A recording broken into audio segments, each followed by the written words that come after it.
ये एक चीज, ये एक ऐसी मात्र चीज है जो आपके जीवन की बड़ी से बड़ी तपस्या, यानी कि बड़ी से बड़ी वो मेहनत जो आप अपने लक्ष्य को, अपने गोल को फोकस होकर के उसको अचीव करने के लिए कर रहे हैं, ये एक चीज उसको क्षमता रखती है उस बड़े से बड़े डिसिप्लिन को तोड़ने की। और वो बड़ी से बड़ी आपकी जो मेहनत है उसको तुरंत एक झटके में पानी में मिला सकती है। और वो क्या है, हम बात करेंगे उसके ऊपर।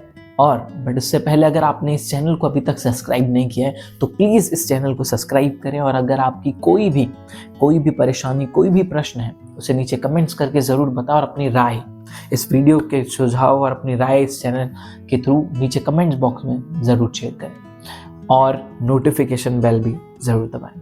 तो वो क्या एक ऐसी चीज़ है जो हमारी बड़ी से बड़ी तपस्या, यानी कि जो डेडिकेशन है हमारे काम के प्रति, हमारे गोल्स के प्रति, उसको भंग करने की क्षमता रखते हैं। और मित्रों, वही एकमात्र सबसे बड़ी चीज है, वो रुकावट है हमारे अंदर की काम वासना। जी हाँ, काम मतलब हाँ, वही काम वासना। और ये वो काम वासना है जो कि जब भी आप कोई जीवन में, अगर आप देखेंगे, जब भी आप अपने जीवन में कोई बड़े से बड़ा कार्य करने के लिए आप उस मार्ग पर चलने की कोशिश करेंगे, जब आप उस वे में अपने आप को डिसिप्लिन तरीके से चलाने की कोशिश करेंगे, तो ये जो काम वासना है, यानी कि जो आपके विपरीत लिंगी है, जो अपोजिट जेंडर है, उसको लेकर के आपकी जो सेक्सुअल डिजायर्स है, वो आपको अंदर से बहुत ज्यादा डिस्टर्ब करते हैं।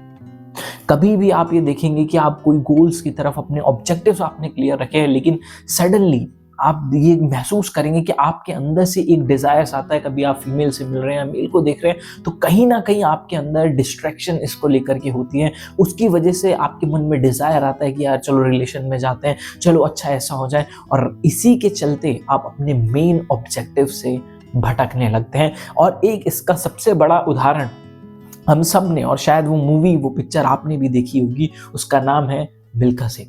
जी हाँ, उसमें भी एक तरीके से वो एक मेहनत करता है, जिस तरीके से जो मिल्खा सिंह है वो मेहनत करते हैं एक बड़े लेवल पर पदक लाने के लिए। लेकिन जब वो वहां जाते हैं और उनके बाद वो विपरीत लिंगी की तरफ आकर्षित होते हैं और ना आकर्षित होते हैं, उसके बाद जो वो करते हैं उसका रिग्रेट उन्हें बहुत ज्यादा होता है।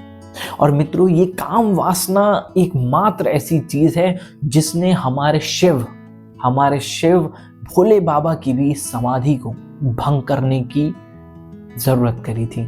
ये वो एक चीज है जिसने हमारे शंकर भगवान की जो समाधि है उसको भंग किया था, उसको बिल्कुल भंग करा था हमारे महादेव की समाधि को। उनको समाधि से जो हिलाया था वो काम वासना ही थी। और जब ये महादेव को ग्रसित कर सकती है, उनकी समाधि को भंग कर सकती है, और यही वो चीज है जिसने गोस्वामी तुलसीदास जी को भी बहुत ज्यादा परेशान किया। क्योंकि जब हम अपनी लाइफ में बहुत बड़े ऑब्जेक्टिव्स के लिए चलते हैं, कुछ बड़ा करने के लिए अपने आप को डेडिकेटेडली, उसके लिए अपने आप को उस तरफ ले जाने के लिए एकाग्रचित करते हैं, तो हम ये देखते हैं कि ये जो प्रकृति है, जो माया है, ये अपना जाल हमें जरूर लपेटती है। और यही है काम वासना।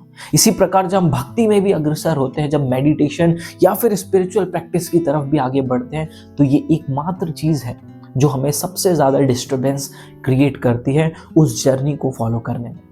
गोस्वामी तुलसीदास जी, जो एक समय की, अगर आप जानते होंगे तो एक समय में उन्हें भी, जब मौसम सावन का मौसम था, बरसात थी, तो उन्हें भी यही, जब उनकी जो अर्धांगिनी थी वो अपने मायके गई हुई थी, तो उस दौरान उनको वही डिजायर आता है, और जिसकी वजह से वो एकदम ही वहाँ अपनी माया से, जो ससुराल है, वो जाते हैं और वहाँ जाकर के पेड़ पे चढ़ करके वहाँ पर उन पर जाते हैं और उनसे बोलते हैं मैं आ गया।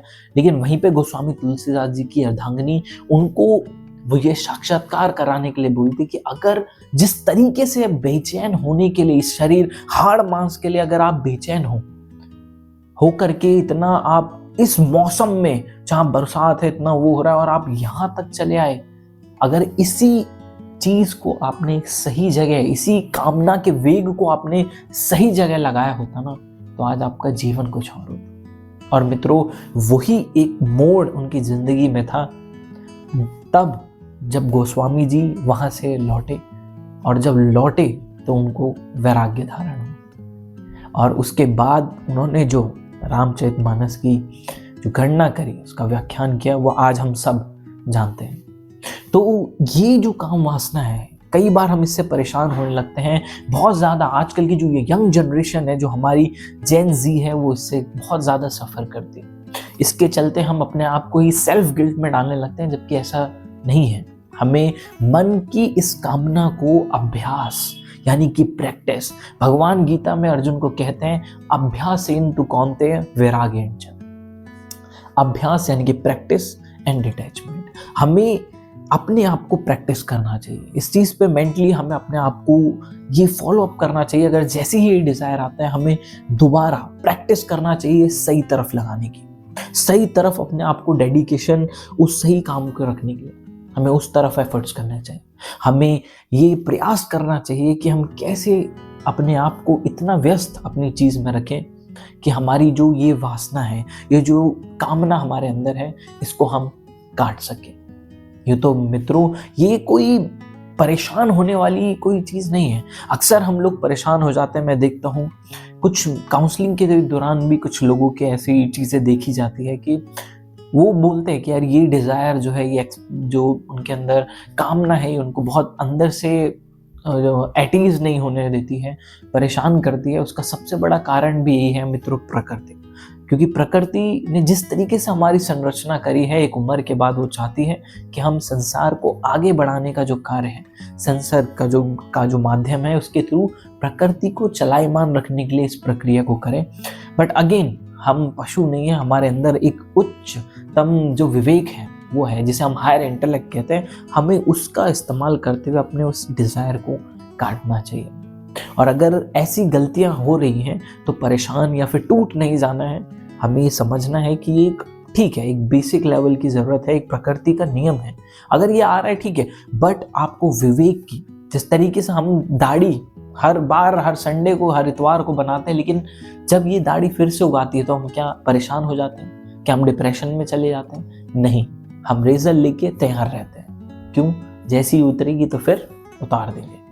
तो इसी तरीके से अगर वो चढ़ता है तो आपको विवेक की, अपने इंटेलेक्ट की वो तलवार रखनी है, जिसके थ्रू आपको इस डिज़ायर को काटना है। अपने आप को सही लक्ष्य पे ज़रूर अपने आप को झुका कर रखना है, उस चीज़ पर वेल फोकस्ड होकर के आगे बढ़ते रहना है। अच्छी एसोसिएशन, अच्छी संगति, स्पिरिचुअल संगति हो सकती है। स्पिरिचुअल एसोसिएशंस को आप ज्वाइन कर सकते हो, अच्छी चीज़ें आप पढ़ सकते हो, अच्छे बुक्स आप पढ़ सकते हैं, जिसके थ्रू आप इन चीज़ों पर धीरे धीरे over the period of time आप ये रियलाइज़ करने लगेंगे कि अब आपके अंदर वो जो डिज़ायर है या वो एक्सपेक्टेशन है, अब काफ़ी हद तक कम होती जा रही है। और एक समय के बाद अब ऐसा विचार आना बहुत रेयर हो जाए। तो ये वीडियो आपको कैसी लगी नीचे कमेंट करके ज़रूर बताएं। और इस चैनल को अभी तक आपने अपना प्यार नहीं दिया है तो प्लीज़ सब्सक्राइब ज़रूर करें। और आपका कोई भी सुझाव है वो भी नीचे कमेंट करके ज़रूर बताएं। मिलते हैं नेक्स्ट वीडियो में। Till then take care.